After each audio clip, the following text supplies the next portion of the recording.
everyone.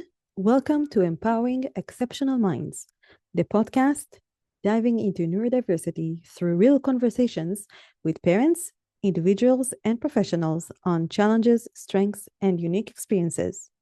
I'm your host, Maayan Glazer-Koren, an educational therapist, ADHD educator, and ASD specialist.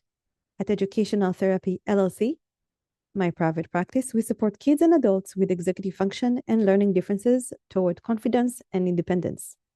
This podcast is a collaboration with the With Therapy, connecting individuals to providers and streamlining services for neurodiverse communities. Our goal is to share strategies, stories, and insights to empower families, educators, and professionals. Before we begin, a quick disclaimer. The views and opinions expressed by our guests are their own and do not necessarily reflect those of this podcast or With Therapy. The conversations here are for information and empowerment, not a substitute for professional or medical advice. And most importantly, if you are experiencing a mental health emergency, please dial 911 immediately, or you can text 741-741 to reach the crisis text line in the US for support. Hi, everybody. Welcome to another episode of Empowering Exceptional Minds. Today's guest, I'm really excited that she's here because her new book actually really struck a chord with me. And my guest today is someone who has dedicated her life to answering one of the most heartbreaking questions a parent can hear their child ask. Why will no one play with me? Caroline Maguire is an internationally recognized expert in social emotional learning, ADHD coaching, and relationship development. She holds a master's in education and is both ACC certified coach and a professional certified coach. She is the author of the award-winning book, Why Will No One Play With Me? And her brand new book, which absolutely fantastic, and I read it cover to cover, Friendship Skills for Neurodivergent Adults. Caroline also hosts the ADHD Social Playbook podcast and has developed a comprehensive SEL training methodology used by parents, clinicians, and educators around the world. But here's what I want you to know before we dive in. Caroline isn't just an expert looking in from the outside. She's a neurodivergent person herself, like moi. Living with ADHD, dyslexia, and learning disabilities, she has walked this road. She knows what it feels like to struggle to find your people. And that is exactly why her work hits differently. Caroline, welcome. I'm so glad you're here. I'm going to play that in my ringtone. Like, I'm going to take that beautiful introduction and I'm just going to, like, when I'm sad, I'm going to be like, I play it again. Thank you so much. That was gorgeous. Oh, that's so sweet. With my voice, I'm so happy I don't have a cold. You sound fabulous. The voice is part of it. The voice is a fabulous voice, and we have to recognize that. I appreciate it. So let's start at the very beginning. And when we talked before I hit the record button, I kind of thought about, in my mind, like many things that we carry to adulthood is something that we starts, first on the playground. Yes. And children with ADHD or neurodiverse children are disproportionately targeted by bullies. And I remember as a kid being bullied. So why is that? And what specifically makes them more vulnerable? And what do parents most often misunderstand about this dynamic? So I think it is true. And I think that a lot of ADHD kids and now ADHD kids, because now we know that so many of our ADHD kids have autism and are autistic. And that matters, right? We need to know the full picture. And I think one of the things that happens is that we are bullied more. And even more than that too, I want to give honor to, sometimes you're just invisible, and that ignoring also feels terrible. And when kids experience that more, it's usually because of a couple things. They've done research on this. One is that kids have behaviors that actually sort of annoy and irk and alienate other kids. And I hate saying that because these kids are my favorite kids in the world, and I wish people would be kinder. But usually kids targeted at and bullied are sort of rubbing people the wrong way. I also think there's a huge percentage of our kiddos who are misunderstood. And so, people don't understand that they don't intend to do anything, or that they don't understand why are they, a little bit louder? Why are they more impulsive? Why are they blurting things out in class? And that makes them targets. Which is different than my kiddos who are invisible, right? And I know that that's so painful, but it is different because the bullying can be very subtle, or it can be very in your face. But either way, it really makes an imprint, and a lot of it can be solved with education in the school systems, where the school educates about our brain. As a matter of fact, that is more successful than any bullying programs they have. But most schools don't do that. So if you're a parent, this is my first message. Fundraise, get the other parents in special education together, even if your kid is not receiving services and is not in special education. Those people are your friends, and get that education done around neurology and difference. And, you can partner with my kids' school. They partnered with the kids who have epilepsy. You can do something on all the different things that make our brains different. But that really works, because then kids start to understand there's no intention here, right? This is just the way someone's brain works. In the meantime, our kids are having a really hard time, and they're experiencing things that make them really struggle socially. Yeah, because I'm in those Facebook groups, and I see a lot of like parents also mentioning that, oh, my child is not being invited to a birthday party because of their behavior, and that's heartbreaking. You want your child to be invited. Yeah. It's heartbreaking to watch, and most parents feel very powerless, and they're not sure what to do. And that's, this book and Why Will No One Play With Me both had a central theme. And one of the themes was these skills can be built. But as parents, you don't know how to build them. And so that's why I wrote Why Will No One Play With Me, because I wanted parents to have those answers. Because not everybody can afford to hire a professional. And some kids won't go. Some kids are like, I won't do that. And then, those skills and those skills that aren't there, sometimes you're an adult and you don't have those skills. And that's why I've written this latest book. But I want to say this, they can be built at any age, right? And it isn't a personal indictment. It isn't a character flaw. It is about how your brain works. And, our kids have strengths and they have weaknesses. And maybe they can do something someone else can't do, right? And so we want to highlight that, because they may struggle socially. They may not have that intuitive sense of how to make friends, but they might be able to do something else no one else can do. And we want to highlight those strengths. Absolutely. Yeah. I think I don't know, I can talk about my experience with my kids in school, is that I feel like in our specific school, there is more sense of inclusiveness and like giving like the emphasis on that. But there is also like, I don't know if it was I think it was in your book that you mentioned in the new book, in the adult one. I think it was you, about the bench. Oh, the buddy bench. Yes. So my friend, I tell a story. We have that too. I tell a story in Friendship Skills for Neurodivergent Adults. I was trying to be involved in my kids' school, because one of the best ways to make change is to be involved. And this was before Why Will No One Play With Me came out. But I was actively writing it. I think I was even like going on trips to New York to see publishers.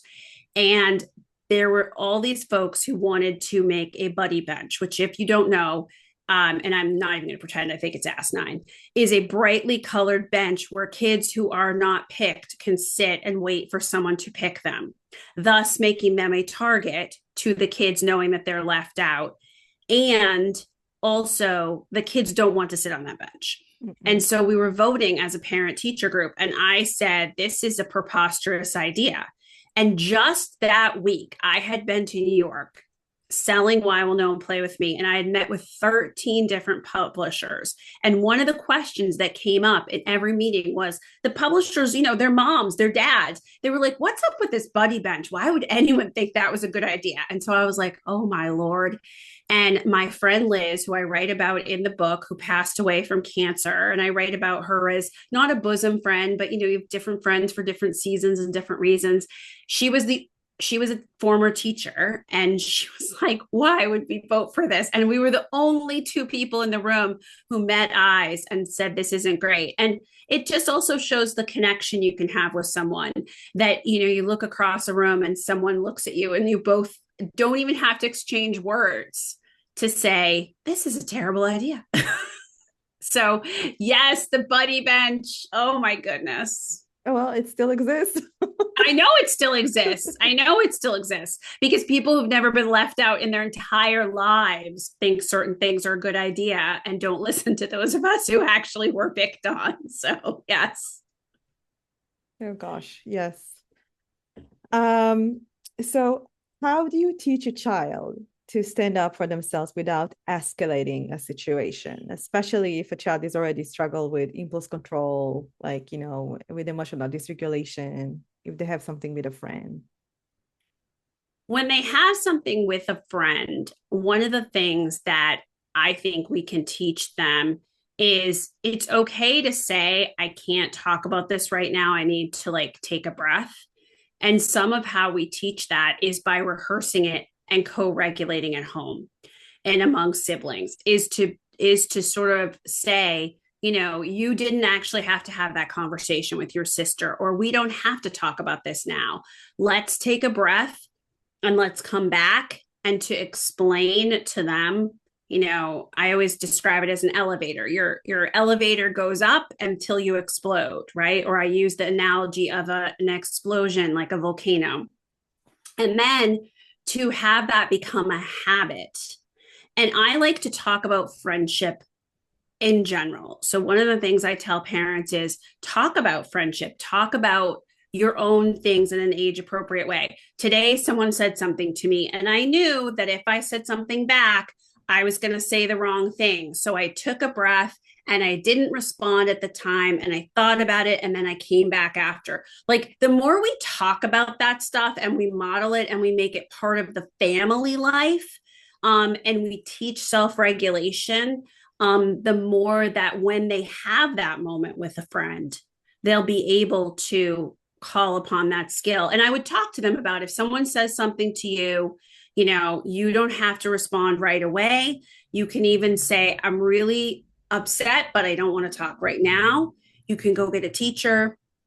And as they become teenagers, I think it's really important for them to understand, and to be aware of their emotions, and to have some scripts they can use. I love scripts. I know not everybody's into scripts, but I love a good script, because sometimes, I had a teenager this week say this to me. She said, I'm so glad that we had sort of rehearsed this, because this person was annoying me so much and I wanted to commit physical violence to get them.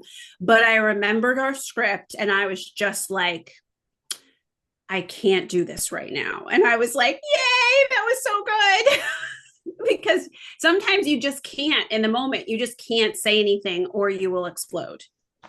Yeah, I agree. I like a good script too. I love a script. I know some people hate and scripts I rehearse and whatever, but I love it. I rehearse it also for me, with communication, because you hear me, I have an accent. So sometimes things might sound weird or not as I wanted it to sound. So I feel like I sometimes rely also on script, because at the end of the day, it's about communication. So I do have a question for you. What are your thoughts about those social skills groups? Because I see more and more of them happening and people are looking for them. So, I mean, I train people at the ADD Coach Academy to work with kids, teens, and young adults and college students. And so some of them, when they get out and they've trained them, they run groups. And I used to run groups.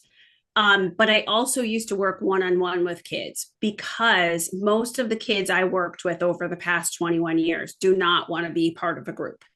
The problem with groups is often they're very poorly run, and often they mix people together who have very different problems or very different challenges.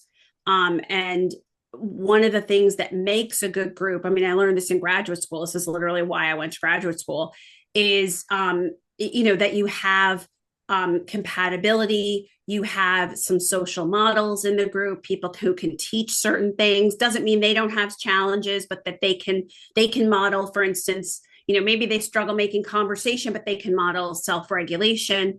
And it's really intricate to come up with a group that fits together. And it's a ton of work to come up with the exercises and to run the whole thing. And so, speech pathologists tend to do a very good job with it. But a lot of groups rely more on manners and aren't very effective. So I think what you want to look into is does the group and the leader understand ADHD and understand that we have to teach those executive function skills, and we have to connect the dots in some cases. We can't just, one of my funny stories is that a kid was in a social emotional learning group, and he came to me after, and the teacher had written me all about how she did a lesson on self-regulation because he had broken something in a classroom. And I asked him, I said, I heard you had a lesson today. He was little, he was like 5. And he said, oh yeah, I don't know why we did that. Right? Because he didn't get the self-regulation lesson was because of this. And I wouldn't want him put on the spot like that. Yeah. But I also know that he had no idea why they were talking. And by the way, he didn't absorb any of it. Right. So, I think there's good and bad. And part of the problem is a lot of them are not well run. Yeah, because I see them like they're being offered part of the IEP, like as an IEP goal, or sometimes a part of a 504. If they have that school psychologist, it's like, okay, let's do social skill group. We have a group. And a lot of times they're great, and it's hit or miss. Yeah. And there's, one of the things publishers always ask me is like, what about those groups in someone's church basement where kids pretend to drink tea? And I'm like, is socialization for kids nowadays drinking tea? No. So it's not effective. And I think it depends, right? Some speech pathologists do a great job. I understand why they offer them as part of the schools. Most of the kids I see don't receive services, or if they do, they wouldn't qualify for services around social skills. They're kind of missed. And so by the time they get to me, they're a little more toward the teen or tween side. And so they don't want to go to a group, and they want to have one-on-one coaching because it's less embarrassing. Yeah. Yeah, I understand that.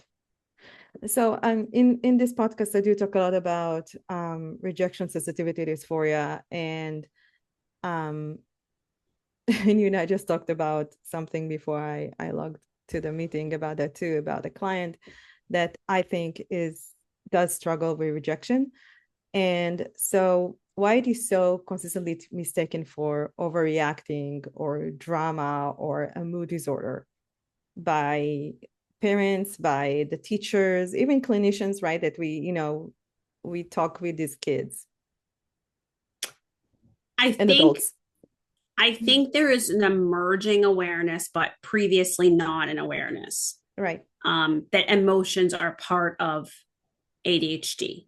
I think that there's just not an understanding of the sensitivity.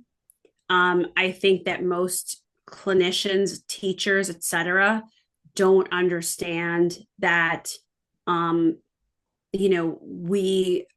our limbic system, our sensory system is different.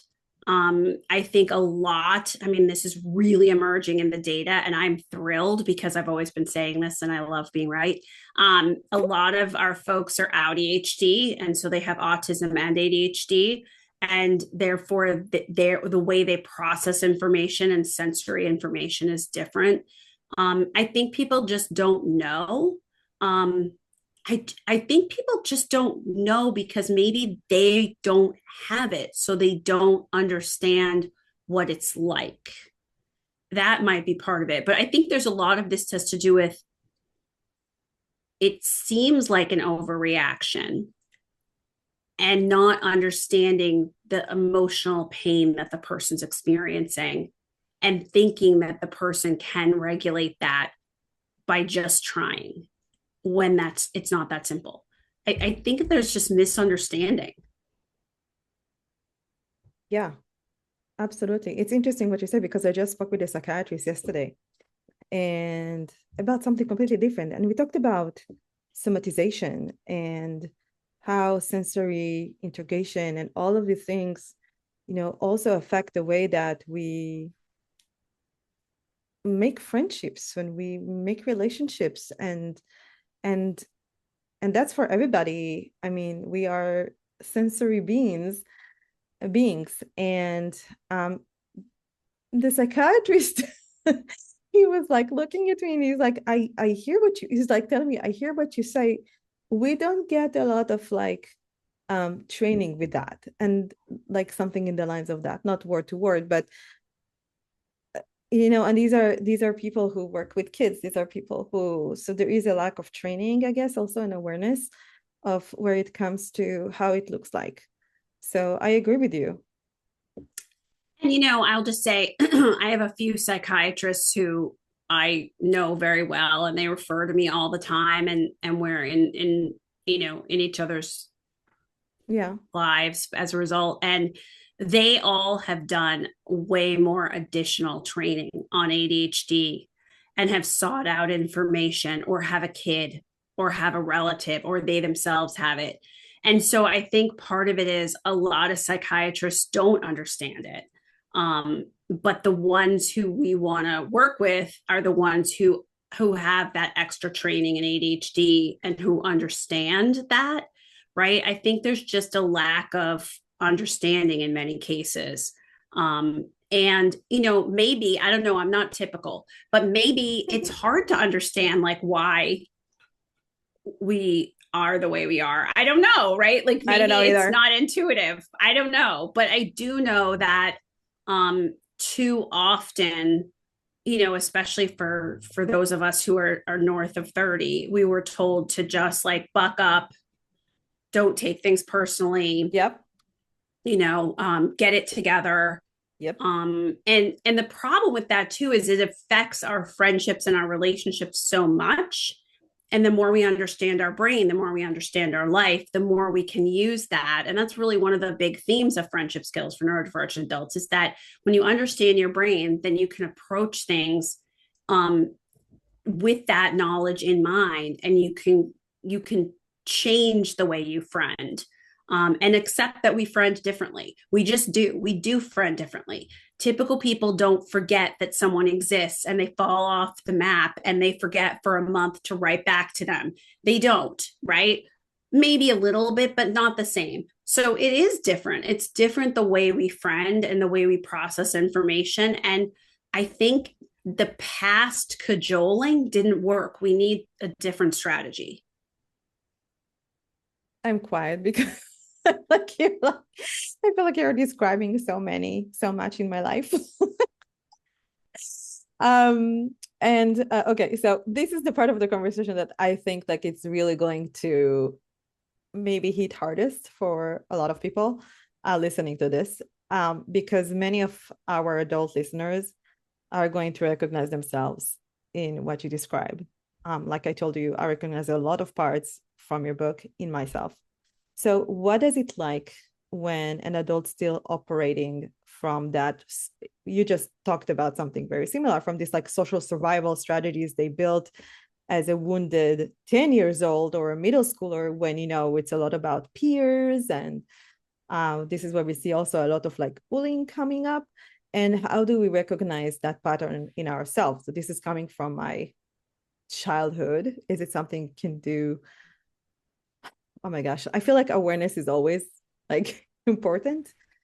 I don't know.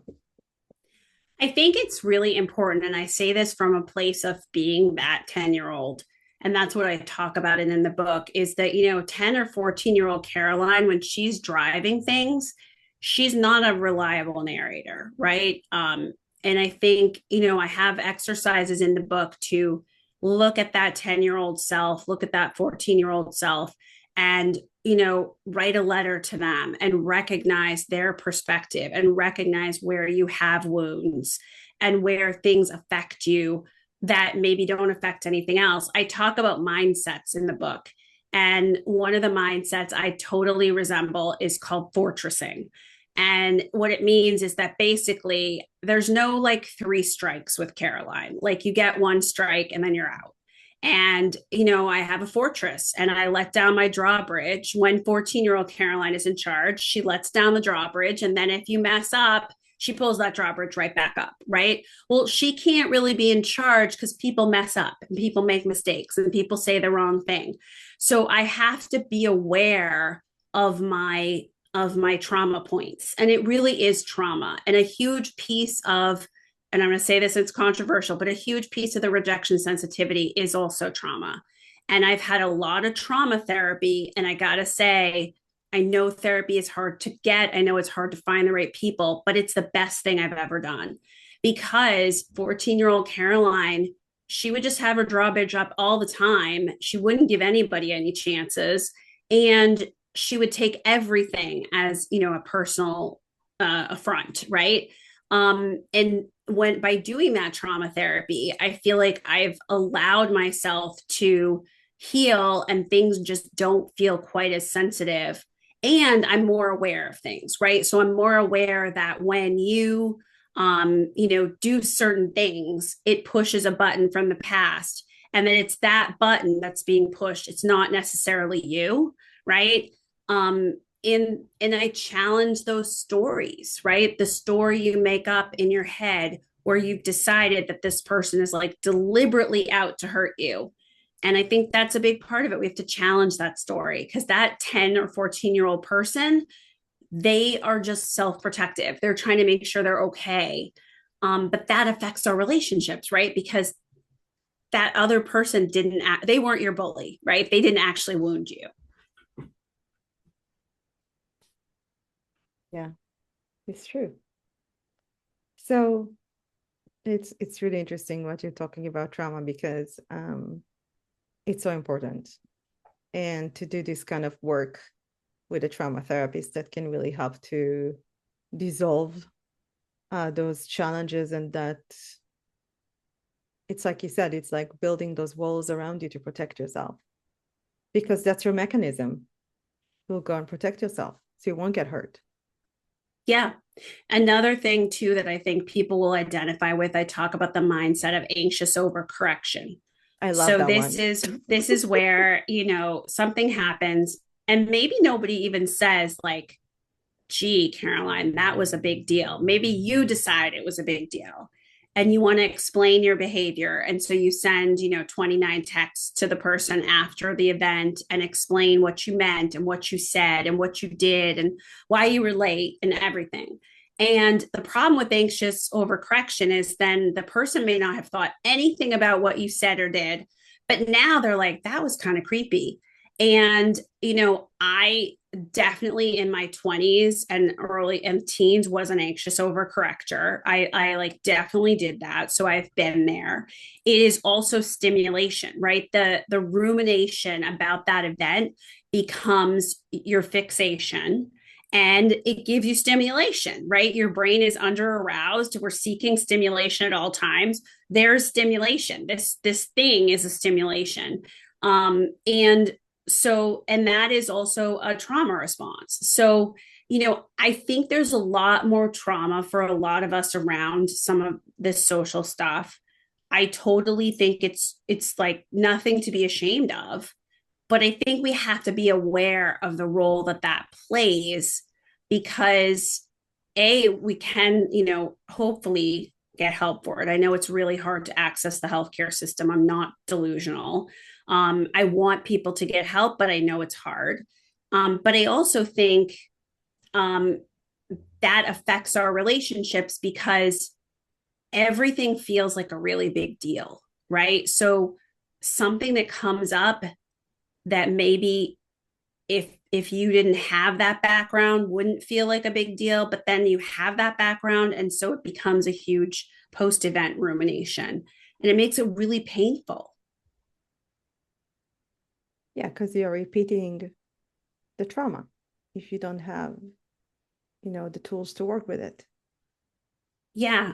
And I think a lot of people with ADHD, I've been reading comments this past, couple weeks as the book came out, and I've been reading comments online and on videos and stuff, and not in a bad way, and so many people are like, I always assume it's my fault. So if something happens in the relationship because of that trauma response, and because we didn't have friends, and because things were hard, we don't tend to say, maybe that person isn't treating me well.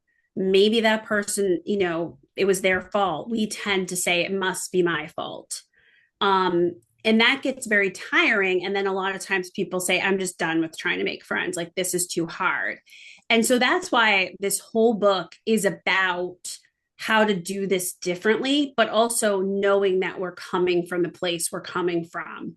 And I have a whole chapter on how to know if someone is a good friend and if they'll be a good friend. And again, I love a good list and I love a good script. So I have lists and scripts, and it isn't meant that you have to live in, you can ignore those criteria, you can ignore those things. But, a lot of times I think it's helpful to sort of think about these things and think about what you want out of friendship, and then think about what have you been tolerating. And I know this is a big leap. So for everybody listening, I know somebody's going to say, this is too big a leap, Caroline. But my hope is that by finding your people and by finding people who are safe in safe spaces, you'll begin to get more confidence, and you'll begin to say, I deserve to be treated well, and I deserve to have friends who support me. And that might not be the biggest group of people. It will be the right people. And so I have to put it out there. I want us to be treated well. I can't ignore that. I agree with you 100%. And more than that, I'm thinking of, many neurodiverse individuals that, because of the challenges and I'm going back to childhood, because of the challenges in childhood, maybe somebody who is nice and we have something in common. We are rushing through and putting ourselves out there and being vulnerable and maybe share too much when it's not the right time. So I know we talked about those who will, maybe like what you said about putting those walls, but we also have the other part, which is jumping into a relationship without pausing. And you do talk about it in your book, and about pause, go for a walk with your dog go for like 24 hours or 48 hours and take the time that you need, the window that you need to kind of stop for a second. And that's very hard when you are ADHD or not ADHD, but you have some kind of anxiety, right?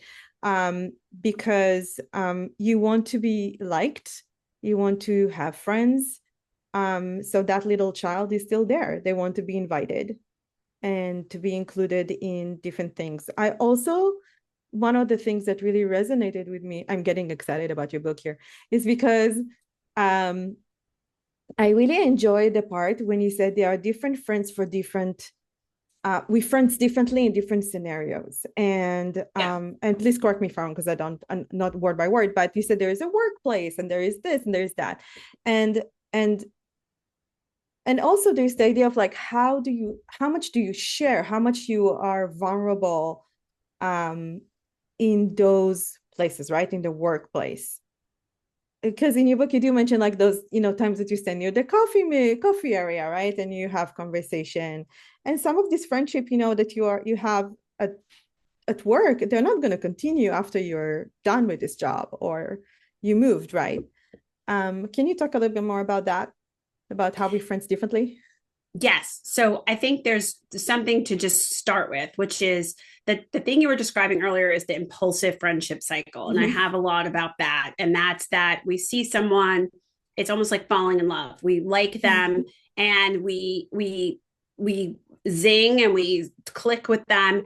And then we have this emotional moment. And I think this is something I've really realized. We have this emotional moment where we connect.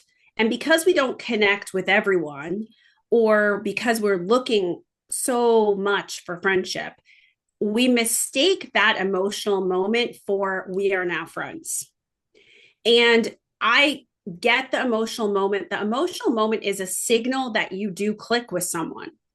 But being friends and naming someone as a friend after that emotional moment, it skips the cycle where we have to build friendship and where we have to nurture friendship. And oh, by the way, where you're seeing if this person is worthy to be your friend, if they treat you right, right? Because any of us who've gone into the impulsive friendship cycle, and I've totally been there, I've had literal moments where I sit across from someone and realize they're like a racist, toxic person. And now I'm like, oh, I have to backpedal out of this. Like, I don't want to go away with you for the weekend because I'm realizing you're like a terrible person.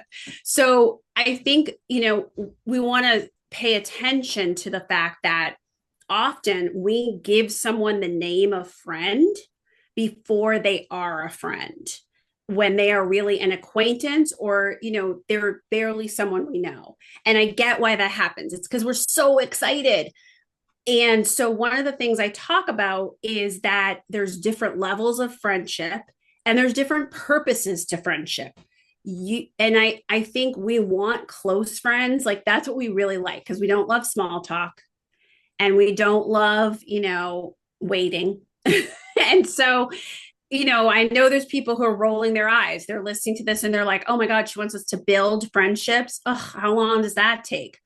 But it's actually to protect you. It's to make sure that you're not with someone who you then have to exit yourself from.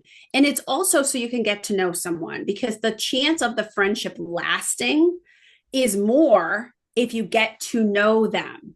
Right. And if you nurture their relationship and if you have multiple shared experiences with them. And that goes into the different friends for different purposes that you were asking about. But I just wanted to say that as background, because you mentioned the impulsive friendship cycle. And I'm like, oh, I have to say something about that because it's so important.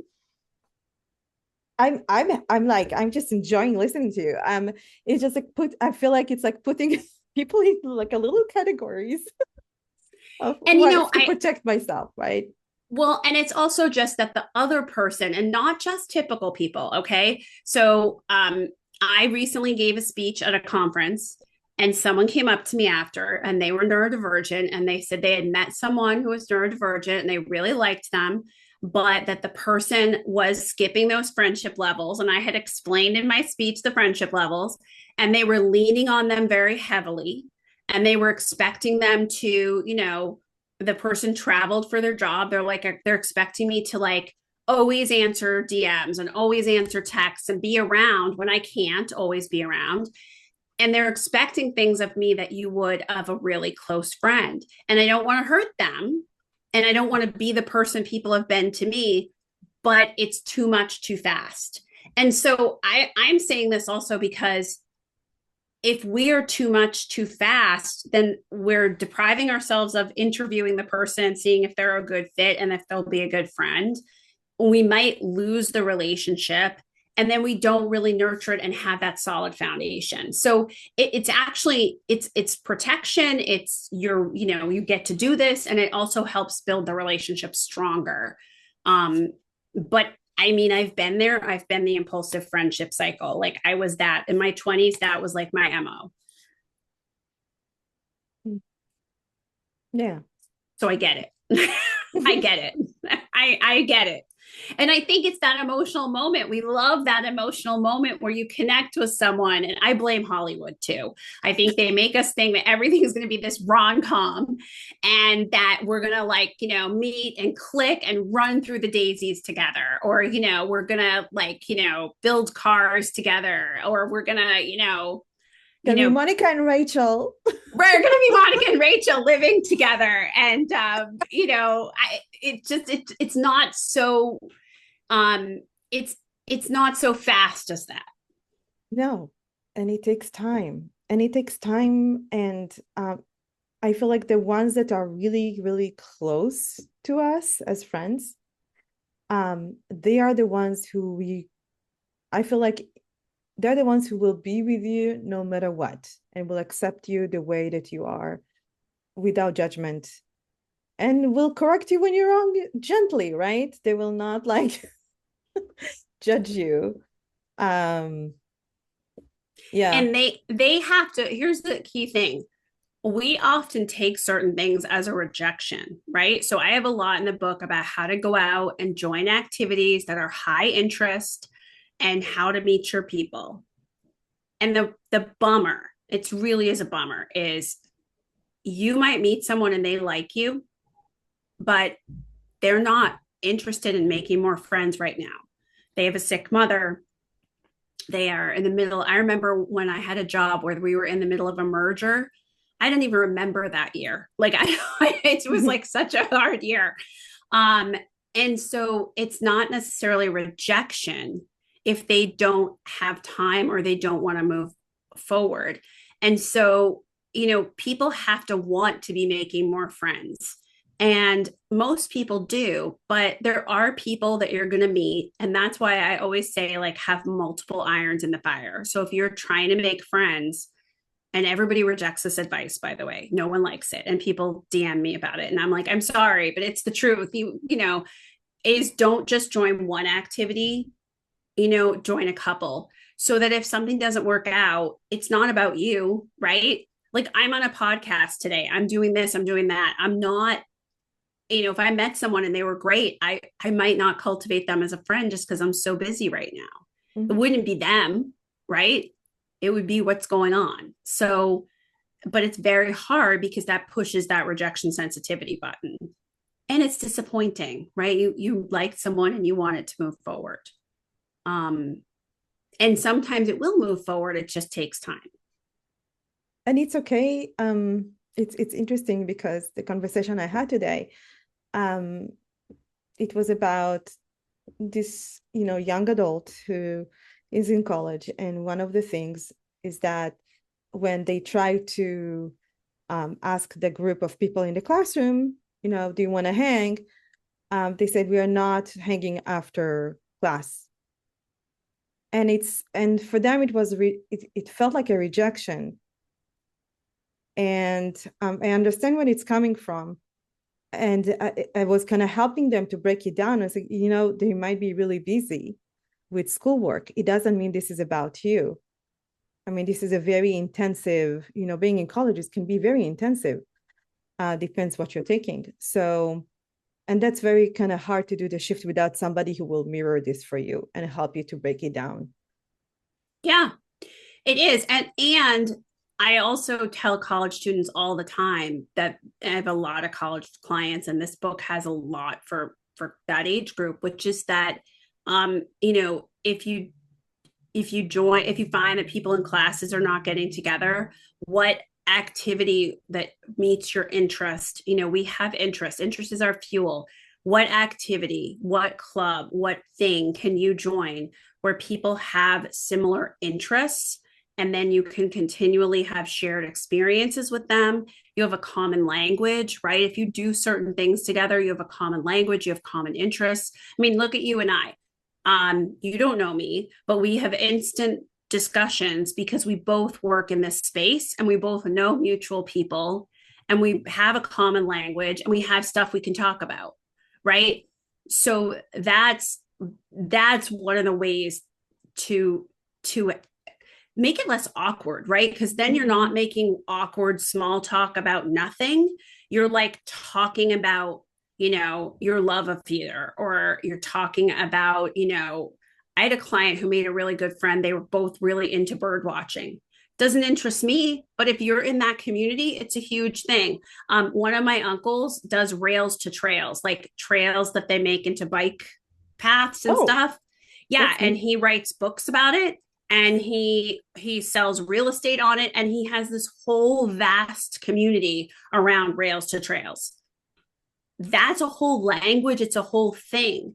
Pickleball. I had a client who had a very successful, because pickleball is almost like a cult. I'm sorry, it's the truth, but it is. Yeah. She went to pickleball this week and had a really good experience. And then there's going to be pickleball next week, right? So now we have that to look forward to. And again, I don't know why pickleball is more of a community than tennis was, but it is, right? I don't understand because I I think would just the never play back is smaller. yeah, and I think you don't have to be as good or something. I don't know. Maybe people can comment why it is, but it is a whole community, and that offers that backbone or that infrastructure to meet people and have those shared experiences and get to know them. And then say, hey, the next step, would you want to go do something else outside of this pickleball? And there's lots of communities like that. We just have, I have lists in the book. Again, I love a list. And I also have at the back of the book is a QR code. And if you hit the QR code, you go to book bonus materials if you buy the book or if you get it in the library. No, I'm not going to tell anyone. And you can get more lists of things you can join that are these like high interest activities with high engagement so that you can have that sort of forum or conduit to make friends. I loved your PDFs, your questionnaires. I'm a big fan of questionnaires. Maybe it was through my teen years, like doing those magazines. I am too. Although I want to say a lot of people have been commenting on Instagram and stuff, and they're like, "Well, this activity doesn't apply to me." And one of the things I say in the book over again is take what you want and leave the rest. Like you don't have to do, if it doesn't apply to you or you don't like it or you hate questionnaires, don't do them. Right? Like it's not required. It's not prescriptive. No. Though I do like the idea that it creates awareness, and I always come back to that word. I like it too. And I think that there's nothing wrong with thinking about what you want out of friendship and thinking about it. But I also know that some people were very vehement online that they do not like questionnaires. And I'm like, okay, don't do them. Don't do that, people. You don't have to. We're not making you. I'm just laughing because all I have in my mind now is our first discussion and my Cadbury Easter egg chocolate. That's how we met. And I went on a huge tantrum that I'm running low. Anyhow, before this conversation ends, what to do when friendship stalls? I mean, when you generally cannot tell if it's drifting away or it's just going through a quiet season. Sometimes things happen. We lose friends in our lives from different reasons. And it might not be, like you said, a good match. Even people that we were there with them for years. We grow, we drift. Any points about that? Yes. So I have a whole troubleshooting chapter because I'm not there with you. And if I were, I would help you with this. But in my absence, I have a chapter and I have developed a tool, and it's really cool. And it helps you look at what you're doing toward friendships, what's going on in a friendship, and then to troubleshoot. And rather than jumping to this must be my fault, right? It allows us to look at, are you going to activities? Are you meeting up with them? Is there something going on in their lives?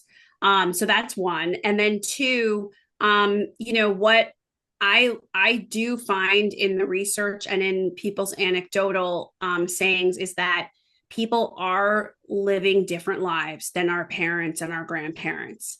And that friendships are not going to be, in some cases, where we see the person all the time. And unfortunately, they do drift. And I think some of that is, distance. And some of it is that, you might have somebody who you used to see all the time, but now things have changed and you see them a couple times a year. But for us, that causes a lot of panic because we've had a hard time making friends and we don't want to lose the friends we have. So I want to encourage the troubleshooting chapter. I also want to encourage to look at that person's patterns, right? And like, are they a person who sometimes gets busy and forgets to text, right? before we create a story that like it must be our fault or it must be over. Um, I always say people like numbers. So people say, well, how many times should I check in with that person? Or how many times should I text them if they're not texting back? And I would say twice and then give it some space, because it could be that they missed it. It could be that something's going on in their lives. I hate ghosting. I wish it didn't exist. I don't really understand why you would ghost, but we know that it's about the other person. So I know many of us in our community have been ghosted. And so I do have a whole area on rekindling relationships and then also ghosting if it happens to you. And then if you do lose a relationship or someone breaks up with you, how do you cope with it? Because I know that this happens. I hate that it happens, but I know that it happens. Any last words? Because I can just keep talking with you about that book, but we have busy lives. I would say that this book is meant to answer the questions about friendship in a neuroaffirming way that works with our brain. I spent a lot of time interviewing different people and collecting the questions that people have about friendship in our community. It's very snackable. I think you can testify to that. Like its Yeah. format is laid out so things are easier to read for us. And you can flip it open sort of to any page, and there's like a tip, and a strategy and one thing you can try today. So you don't have to do every part of it. You can just, do the thinking exercises, and then come back to it when you're ready. Or if something's going on in your life, you can use the index and be like, ghosting, what do I do? Flip to that page. And so it's very much set up for that, because I think that's how people live, right? I think where we live, where you're like, where did I read that? I think I read that in Caroline's book. I'm going to go to that page. You may not need something in the moment. And I just want to give people hope. Like, I know that this has been a lot. I know that it's heavy. I know that we've been lonely. I am not saying this as an optimist. I'm saying this as a person who's worked with hundreds and thousands of people. You can make friends, but we didn't know our brain before. And before your diagnosis, you didn't know who you were. And now this is meant to give people a different roadmap, that takes into account how we friend and our neurodivergent patterns.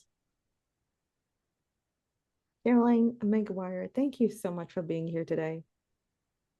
Thank you for having me. I'm glad that we got to chat finally. Fun.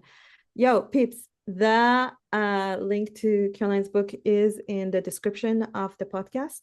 And I put some more videos. I'm going to put some more videos there for you to check it out. Because you do have quite a lot of publishings that you did with articles, and also different episode, clips, right, in How to ADHD and in Psychology Today. So there are different kind of places you can look at it. Also in Attitude, which is one of my favorite resources. But yeah, so all links are going to be there as well for our listeners to check it out. I just want to say that we do have listeners from all over the world. And I agree with you that not everybody can afford resources. Maybe not everybody can afford buying a book. But knowing that it's also available in a library will be great. Yeah, this is for, I guess, US. And request it. Like if you're part of a library system, people have been going in the past 2 weeks and just requesting it. And my mom was a librarian, so I can say this, they will more than likely order it for you. If they don't have it on order already. I checked with some librarians about this before this all started, because I was like, this is my memory, but it's from the 80s. So, and they said yes. It's also available on ebook. And it is out in the UK and Australia. It's been sold in Spain, but it'll take a little time for it to get out there. Some people, and Canada, obviously, and then some people have been telling me that they have been able to get it through Amazon, um, pretty much worldwide. So, but I don't want to say that you definitely can order it in a country where it's not out yet. But it will be rolling out throughout the world. And the ebook is really good. And the audiobook has a PDF with the exercises. And it's really good. I was so happy that I was like ready to fight about, you have to make it really good, but then it was really good. So I didn't have to fight with anybody. I have the audio and the copy. So thank you Oh, so much. thank you. Thank you. It's so good. I feel like it's a manual. Thank you for listening to this podcast. It was a fantastic episode. Don't forget to subscribe to our YouTube channel, follow us on Apple Podcast and on Spotify. Take care. Bye bye.